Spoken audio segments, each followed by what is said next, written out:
If you can't imagine life without chocolate, you're lucky you weren't born before the 16th century. Until then, chocolate only existed in Mesoamerica, in a form quite different from what we know.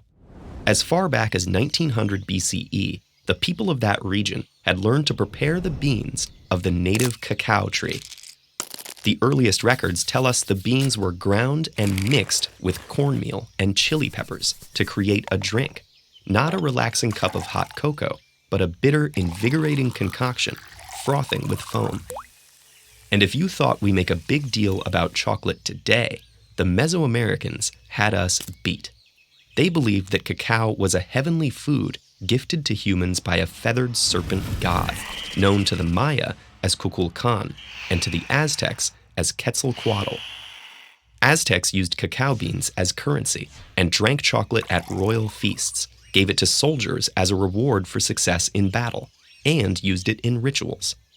The first transatlantic chocolate encounter occurred in 1519, when Hernán Cortés visited the court of Montezuma at Tenochtitlan.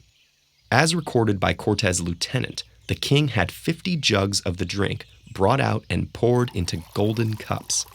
When the colonists returned with shipments of the strange new bean, missionaries' salacious accounts of native customs gave it a reputation as an aphrodisiac. At first, its bitter taste made it suitable as a medicine for ailments like upset stomachs. But sweetening it with honey, sugar, or vanilla quickly made chocolate a popular delicacy in the Spanish court. And soon, no aristocratic home was complete without dedicated chocolateware. The fashionable drink was difficult and time-consuming to produce on a large scale. That involved using plantations and imported slave labor in the Caribbean and on islands off the coast of Africa. The world of chocolate would change forever in 1828 with the introduction of the cocoa press by Conrad van Houten of Amsterdam. Van Houten's invention could separate the cocoa's natural fat, or cocoa butter.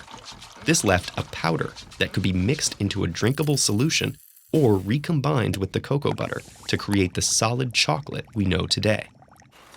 Not long after, a Swiss chocolatier named Daniel Peter added powdered milk to the mix, thus inventing milk chocolate. By the 20th century, chocolate was no longer an elite luxury, but had become a treat for the public. Meeting the massive demand required more cultivation of cocoa, which can only grow near the equator. Now, instead of African slaves being shipped to South American cocoa plantations, cocoa production itself would shift to West Africa, with Côte d'Ivoire providing 2/5 of the world's cocoa as of 2015. Yet, along with the growth of the industry, there have been horrific abuses of human rights. Many of the plantations throughout West Africa, which supply Western companies, use slave and child labor, with an estimation of more than 2 million children affected.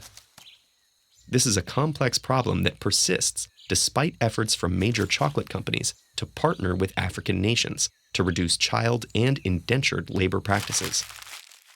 Today, chocolate has established itself in the rituals of our modern culture.